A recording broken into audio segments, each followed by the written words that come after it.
వాళ్ళందరికీ 3,000 రూపాయలు నెలలా ఇస్తామని చెప్పి సంవత్సరానికి 36,000 పిల్లలకి ఇస్తామని చెప్పి ఏకంగా వాళ్ళకి ఇవ్వకుండా బడ్జెట్ లో వాటికి సంబంధించిన ప్రతిపాదనలు ఏవి చేయకుండా ఏకంగా ఇన్ని లక్షల ఉద్యోగాలు ఇచ్చేసాము అని చెప్పి 4 లక్షల ఉద్యోగాలను గవర్నర్ గారి ప్రసంగంలో చెప్పిచ్చేస్తారు. సోషో ఎకనామిక్ సర్వే రిలీజ్ చేసి 27,07,752 ఉద్యోగాలు ఇప్పటికే ఇచ్చేసాము అని చెప్పి చెప్తా ఉన్నారు. ఇంత దారుణంగా చంద్రబాబు నాయుడు అనే వ్యక్తి నిరుద్యోగులకు మరి పిల్లలకు ప్రతి ఒక్కరికి నేరుడు సంవత్సరం ప్రతి పిల్లాడికి 36,000 రూపాయలు ఇప్పటికే ఎగనామం పెట్టాడు, మోసం చేశాడు. ఈ సంవత్సరం బడ్జెట్ లో కూడా మరో 36,000 పిల్లలకు మోసం చేసి ఎగనామం పెడతా ఉన్నాడు. అంటే పిల్లలకు ఇప్పటికే చంద్రబాబు నాయుడు 72,000 రూపాయలు ప్రతి పిల్లాడికి చంద్రబాబు నాయుడు మోసం, దగ, వంచన, బకాయిలు రెండు అన్ని పదాలు పెట్టచ్చు. ఈరోజు పరిస్థితి ఏమిటి అని చెప్పి చూస్తే నిరుద్యోగ వృత్తి లేదు, అటు ఉద్యోగము లేదు, ఉన్న ఉద్యోగాలన్నింటినీ వర్షపెట్టి ఊడబెరికే కార్యక్రమం జరుగుతూ ఉన్నాయి. ఇవి కనిపిస్తా ఉన్న సత్యాలు. అదే ఒకసారి గమనించినట్లయితే వైఎస్ఆర్సీపీ పాలనలు, మా పాలనలు ఎన్ని ఉద్యోగాలు ఇచ్చారు, ఎన్ని ఉద్యోగాలు వచ్చాయి అనేది ఒకసారి గమనించినట్లయితే కేవలం 4 నెలల కాలంలో వైఎస్ఆర్సీపీ ప్రభుత్వం 2019 జూన్ లో ప్రమాణ స్వీకారం చేసాం. అక్టోబర్ కల్లా గాంధీ జయంతి కల్లా ఏకంగా 130,000 ఉద్యోగాలు గ్రామ వార్డు సచివాలయాలలో మన పిల్లలు పనిచేస్తూ కనిపించేట్టుగా చేశాం. 4 నెలల కాలంలోనే ఏకంగా మరో 2,66,000 వాలంటీర్ల ఉద్యోగాలు అక్టోబర్ 2 గాంధీ జయంతి నాటికి, అంటే మా ప్రభుత్వం ఏర్పడిన 4 నెలల కాలంలోనే రిక్రూట్ చేశాం. ఎవరు కాదనలేని సత్యాలు ఇవన్నీ. యాప్కాస్ ద్వారా మరో 1,00,000 ఉద్యోగాలు, యాప్కాస్ ద్వారా కరెక్ట్ గా చెప్పాలంటే 96,000 ఉద్యోగాలు యాప్కాస్ ద్వారా కల్పించడం జరిగింది. యాప్కాస్ లో పే స్లిప్పులతో సహా చెప్పగలుగుతాం ఎవరికి ఉద్యోగాలు ఇస్తున్నామని. నేను చెప్పిన ప్రతి నెంబరు కూడా పే స్లిప్స్ తో సహా, ఆధార్ కార్డ్ నెంబర్ తో సహా చెప్పగలుగుతాం.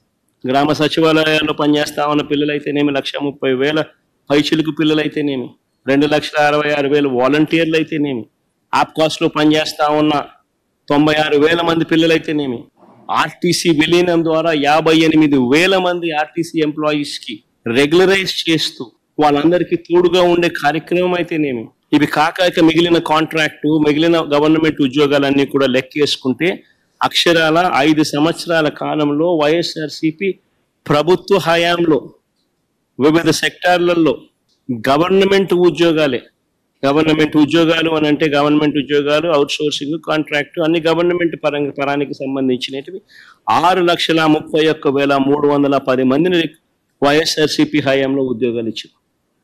అదేవిధంగా లార్జ్ అండ్ మెగా సెక్టార్లో వీళ్ళు ఇచ్చిన సోషో ఎకనామిక్ సర్వే రిపోర్ట్లు మొట్టమొదట బడ్జెట్ ప్రవేశపెట్టేటప్పుడు, ఇది మా సోషో ఎకనామిక్ సర్వే రిపోర్ట్ కాదు, వీళ్ళ గవర్నమెంట్ వచ్చిన తర్వాత వీళ్ళ మొట్టమొదటి బడ్జెట్ తో పాటు 2023-24 సంబంధించి వీళ్ళు ప్రవేశపెట్టిన సోషో ఎకనామిక్ సర్వే, మేం చేసినది కాదు సోషో ఎకనామిక్ సర్వే, వీళ్ళు ప్రవేశపెట్టిన సోషో ఎకనామిక్ సర్వే.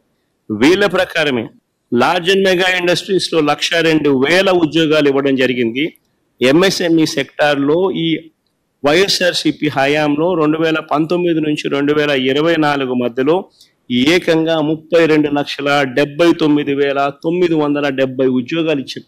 32,79,770 ఉద్యోగాలు ఎంఎస్ఎంఈ సెక్టార్లో ఆ 5 సంవత్సరాల్లో ఇవ్వడం జరిగింది. మొత్తంగా వైఎస్ఆర్సీపీ 5 సంవత్సరాల పాలనలో అటు గవర్నమెంట్ ఉద్యోగాలు అయితేనేమి, లార్జ్ అండ్ మెగా ఇండస్ట్రీస్ లో అయితేనేమి, ఎంఎస్ఎంఈ సెక్టర్స్ లో అయితేనేమి, మొత్తానికి ఆ 5 సంవత్సరాలలో 40 లక్షల పైసలకు ఉద్యోగాలు ఇచ్చినట్టుగా ఆధార్ కార్డ్ నెంబర్లతో సహా చెప్పగలిగే పరిస్థితిలో ఉంది.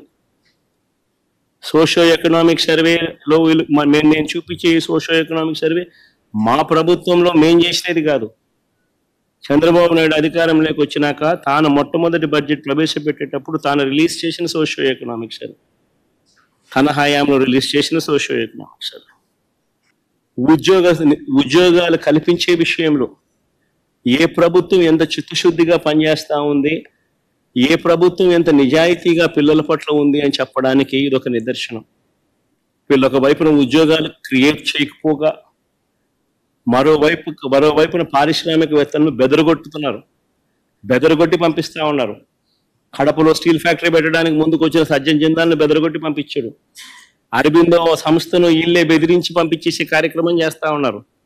వీళ్ళ హయాంలో పారిశ్రామికవేత్తలు ముందుకు వచ్చి పరిశ్రమలు పెట్టడానికి భయపడే పరిస్థితులకి రాష్ట్రాన్ని తయారు చేసి, మరోవైపున చూస్తే ఉద్యోగాలు ఒకవైపున రాకపోగా మరోవైపున నిరుద్యోగులకు ఇవ్వాల్సిన నిరుద్యోగ భృతి 3,000 రూపాయలు ప్రతి నెల ఇస్తానన్నాడు. ప్రతి నిరుద్యోగికి ఈరోజు ఈ 2 బడ్జెట్ల పుణ్యాన ఏకంగా నేరుడు సంవత్సరం 36,000 రూపాయలు, ఈ సంవత్సరం మరో 36,000 రూపాయలు, 72,000 రూపాయలు ప్రతి నిరుద్యోగికి బాకీ పడ్డాడు. ఎగరగొట్టాడు, ఎగనామం పెట్టాడు. ఇంకొక హామీ చూద్దాం.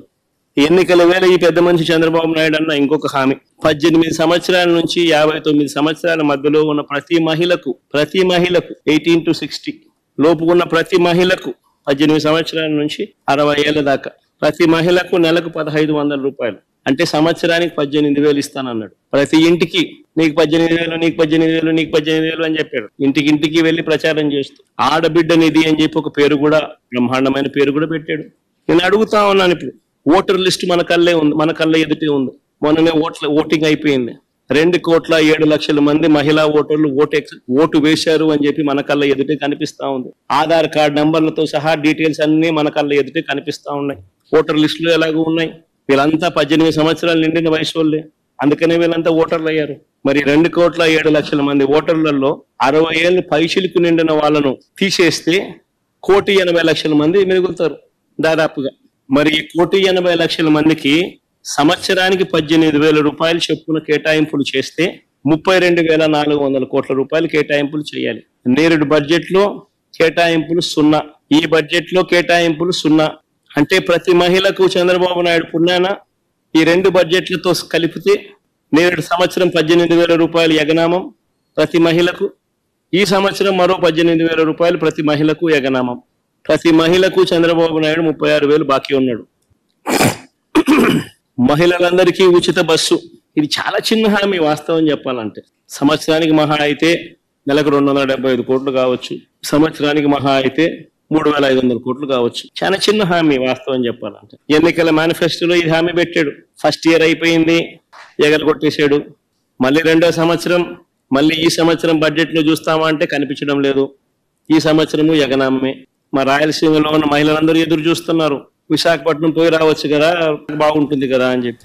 కర్నూలు, విజయనగరము, శ్రీకాకుళము, ప్రకాశము, అనంతపురం, నెల్లూరు, వీళ్ళంతా మహిళలు ఎదురు చూస్తున్నారు. విజయవాడ, గుంటూరుకు పొద్దున పోయి సాయంత్రం రావచ్చు కదా, చూసి రావచ్చు కదా, అమరావతి కడుతున్నాడు కదా, ఎలా ఉందో చూసి రావచ్చు కదా అని చెప్పి.